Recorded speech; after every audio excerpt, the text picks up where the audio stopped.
In this video we'll look at how to draw entities at precise locations, using entity snaps and snap tracking. First, we need to make sure that entity snap is turned on, and we can check this in the status bar. Let's say we want to create a line starting from the midpoint of a segment. To do that, we hover over the segment until a glyph appears. Then click to set it at the start of the line. Now, we want the line to be perpendicular to the opposite wall.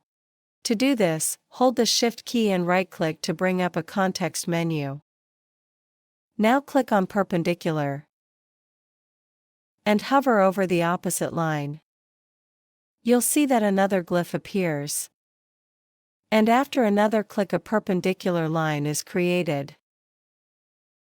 For the perpendicular snap, we use the context menu because this snap mode is turned off by default in BricsCAD, so it doesn't automatically appear.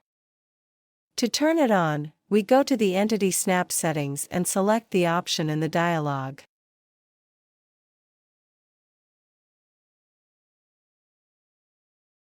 To take another example, let's activate the quadrant option. If we create a circle with the center in the middle of the segment. When we want to create another line, we can quickly select one of the circle's quadrants.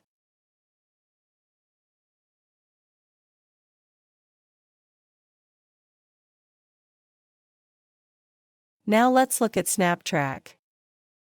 Entity Snap Tracking assists you in drawing entities in relation to other entities.